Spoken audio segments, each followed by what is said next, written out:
Assalamualaikum warahmatullahi wabarakatuh. Perkenalkan, nama saya Sylvia Faradiba dengan NIM 2024-05-115. Di sini saya akan memberikan penjelasan tentang review buku 6 Dimensi Strategis Administrasi Publik dari Profesor Yemian Tekeban MSUMR. Di sini saya memilih topik salah satunya yaitu dimensi manajemen administrasi publik. Manajemen dalam administrasi publik sendiri ini adalah proses yang melibatkan perencanaan, perorganisasian, pelaksanaan, dan pengendalian sumber daya untuk mencapai tujuan organisasi publik. Ini mencakup pengelolaan sumber daya manusia, keuangan, informasi, dan material dalam konteks pelayanan publik. Dimensi manajemen publik ini mempunyai 4 aspek utama dalam administrasi publik. Yang pertama ada perencanaan atau planning, di mana merupakan proses pengambilan keputusan tentang apa tujuan yang harus dicapai pada waktu tertentu di masa mendatang dan yang harus dilakukan untuk mencapai tujuan bersama. Proses ini harus mempertimbangkan kebutuhan masyarakat, sumber daya yang tersedia, dan kondisi lingkungan. Contohnya, menyusun rencana pembangunan infrastruktur berdasarkan kebutuhan masyarakat. Yang kedua ini ada perorganisasian atau organizing, di mana merupakan suatu proses pembagian kerja atau division of labor yang disertai dengan pendelegasian wewenang. Perorganisasian ini mencakup pengaturan sumber daya manusia dan material agar dapat bekerja secara efektif. Contohnya membentuk tim kerja untuk proyek tertentu dengan pembagian tugas yang jelas. Yang ketiga ada pelaksanaan atau actuating, yang melibatkan pelaksanaan rencana yang telah disusun dengan melibatkan semua pihak terkait, termasuk motivasi dan pengawasan terhadap kinerja pegawai untuk mencapai tujuan yang ditetapkan.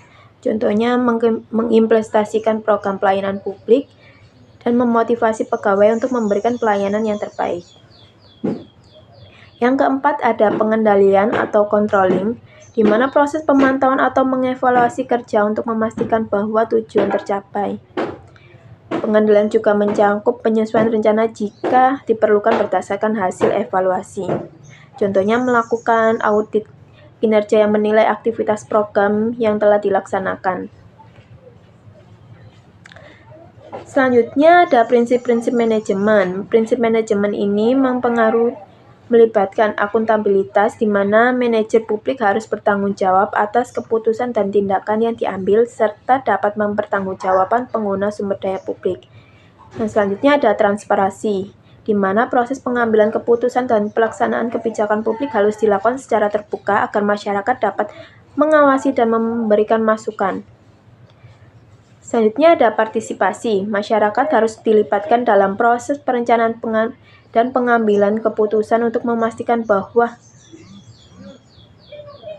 kebijakan yang dihasilkan sesuai dengan kebutuhan dan aspirasi mereka. Yang terakhir ada efisiensi dan efektivitas. Manajemen publik harus berorientasi pada pencapaian hasil yang optimal dengan hasil yang penggunaan sumber daya alam yang minimal serta memastikan bahwa tujuan yang ditetapkan dapat tercapai. Nah, dimensi manajemen ini ada pendekatan holistik, di mana manajemen dalam administrasi publik harus dilakukan dengan pendekatan holistik yang berarti mempertimbangkan semua dimensi dan aspek yang saling terkait. Masalah dalam satu dimensi dapat mempengaruhi dimensi lainnya, sehingga penting untuk memiliki pemahaman yang komprehensif. Selanjutnya ada pengembangan sumber daya manusia. Sumber daya manusia merupakan aset terpenting dalam administrasi publik. Pengembangan kompetensi dan kapasitas pegawai harus menjadi fokus utama, termasuk pelatihan dan pendidikan yang berkelanjutan untuk meningkatkan kinerja dan profesionalisme pegawai publik. Kesimpulannya, pada konsep dasar dimensi manajemen administrasi publik ini, yaitu menekankan pentingnya perencanaan, perorganisasian, pelaksanaan, dan pengendalian dalam mencapai tujuan publik dengan menerapkan prinsip-prinsip manajemen yang baik. Diharapkan administrasi publik dapat berjalan secara efektif dan efisien, dan juga responsif terhadap kebutuhan masyarakat. Selanjutnya ada peran atau relevansi dimensi manajemen administrasi publik. Yang pertama ada dimensi strategis, yaitu perencanaan itu menetapkan tujuan jangka panjang dan strategis untuk mencapai tujuannya. Misi dan visinya itu untuk menyusun menyusun visi dan misi yang jelas untuk memberikan arah bagi organisasi publik. Yang selanjutnya ada dimensi operasional, yaitu di mana mengimplementasikan kebijakan dengan melaksanakan kebijakan publik secara efektif dan efisien. Pengelolaan sumber daya, juga mengelola sumber daya manusia, keuangan, material, dan juga untuk mencapai tujuan organisasi. Selanjutnya ada kebijakan, dimensi kebijakan, yaitu mengembangkan kebijakan yang responsif terhadap kebutuhan masyarakat, evaluasi kinerja. Selanjutnya ada dimensi etika dan moral, di mana menjaga nilai-nilai etika dalam pelayanan publik, mempertanggungjawabkan keputusan dan tindakan kepada publik. Yang terakhir ada dimensi hubungan antar pihak, yaitu membangun kolaborasi dengan masyarakat, sektor swasta, dan organisasi lainnya. Ada juga partisipasi publik, yaitu mengajak masyarakat untuk terlibat dalam pengambilan keputusan. Selanjutnya ada contoh kasus dimensi manajemen yang terkait dengan administrasi publik, yaitu kasus Gojek. Ada juga kasus Telkom Indonesia, yaitu sebagai perusahaan telekomunikasi terbesar di Indonesia yang menerapkan manajemen strategis untuk menghadapi persaingan di industri telekomunikasi. Telkom Indonesia juga melakukan transformasi digital dengan mengembangkan pelayanan digital seperti IndiHome dan Metranet. Ada kasus Pertamina, di mana perusahaan ini memiliki minyak dan gas milik negara untuk menghadapi tantangan dalam manajemen risiko dan keberlanjutan. Nah, pesan utamanya yaitu dijelaskan bahwa pembangunan birokrasi yang efektif dan responsif ini merupakan elemen kunci dalam agenda kenegaraan Indonesia yang bertujuan untuk menciptakan pemerintah yang efisien, transparan, dan akuntabel. Pembangunan ini melibatkan reformasi struktural, melibatkan kapasitas sumber daya manusia, serta penerapan prinsip-prinsip governance untuk memastikan bahwa birokrat dapat memenuhi kebutuhan masyarakat dan mendukung pencapaian tujuan pembangunan nasional. Pada bab 9 ini sangat relevan dengan dimensi manajemen karena menekankan pentingnya pengelolaan sumber daya manusia, proses, dan struktur organisasi dalam menciptakan birokrasi yang efektif. Dimensi manajemen seperti perencanaan, pengorganisasian, pelaksanaan, dan pengawasan menjadi krusial dalam reformasi birokrasi, sehingga dapat meningkatkan kinerja dan akuntabilitas pemerintah dalam memberikan pelayanan kepada masyarakat. Dengan demikian, hubungan antar pembangunan birokrasi dan dimensi manajemen menunjukkan bahwa manajemen yang baik adalah fondasi yang mencapai tujuan pembangunan yang lebih luas dalam konteks kenegaraan. Yang selanjutnya ada kelebihan.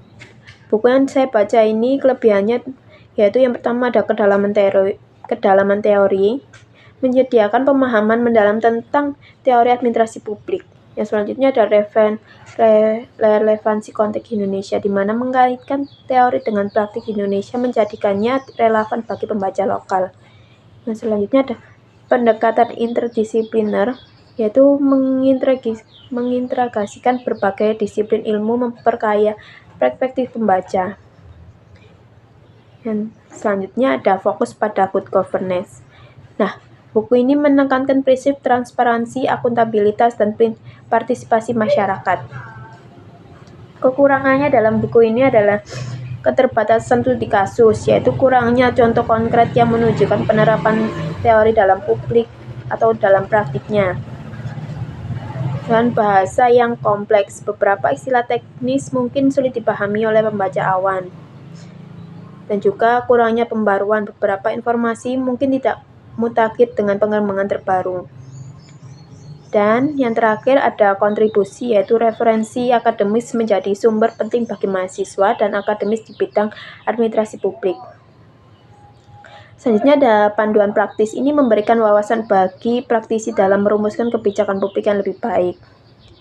Selanjutnya ada peningkatan kesadaran, yaitu meningkatkan kesadaran masyarakat tentang peran mereka dalam pemerintahan dalam reformasi birokrasi. Yang terakhir ada dasar reformasi birokrasi, yaitu membantu dalam upaya reformasi birokrasi dengan menekankan efisiensi dan akuntabilitas. Jadi, secara keseluruhan buku ini memberikan kontribusi signifikan dalam pemahaman administrasi publik di Indonesia maupun ada beberapa area yang dapat ditingkatkan. Sekian penjelasan saya tentang buku 6 Dimensi Administrasi Publik edisi ketiga. Wassalamualaikum warahmatullahi wabarakatuh.